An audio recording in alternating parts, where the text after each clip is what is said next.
When I negotiate a contract or a job of work to be done in my industry, I normally present what I need, which ends up being what I think I need, as opposed to what I actually need, to the other party. Over the years, I have learned that you don't just ask for everything on your list immediately. You present a few basics. You start to gauge the body language and eye movements of the person you're speaking with so that you can assess how much you need to talk and how much you need to keep your mouth shut.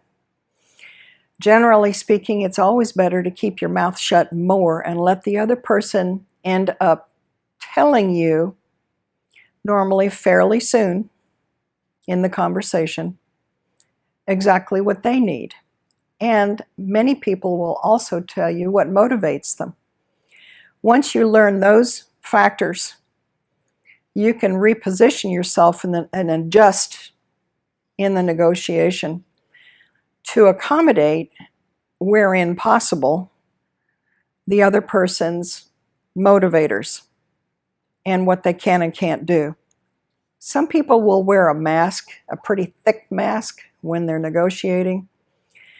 And one of the challenges of a good negotiator is to perceive and get into the cracks of the mask and understand something about why the person is even there in the first place.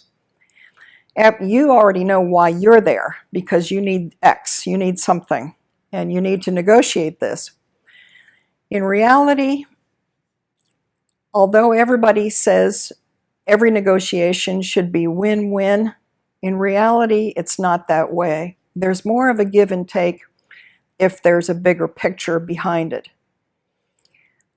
And sometimes immediate need dictates the direction of a negotiation.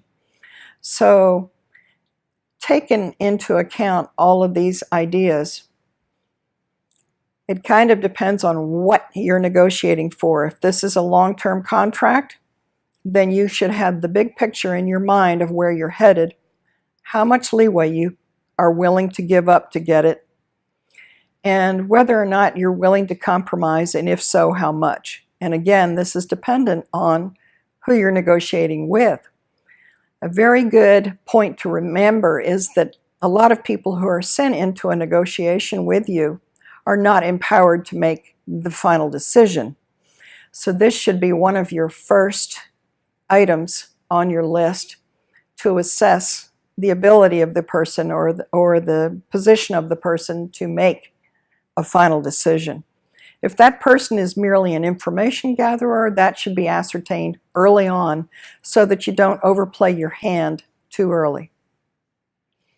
You get to the decision maker in any negotiation by asking point blank if the person has the authority to make the final decision. If their eyes waver or their body language changes, they don't have the authority. They may say that they do, but they most probably do not. So then pull in and regroup and ask for another shot at the meeting. At the conclusion of a generic meeting, ask for another negotiating session with those who are empowered to make the final decision. It's important to acknowledge that the person in front of you is important anyway. So it's important to offer the maximum of courtesy and listening, a listening attitude and respect to whoever you're speaking with. You will further your cause accordingly. If you're able to transmit your respect to the other person, you'll get a lot further.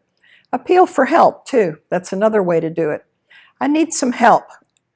Ask directly, I need some help. Can you find out who can determine the time frame for the final decision?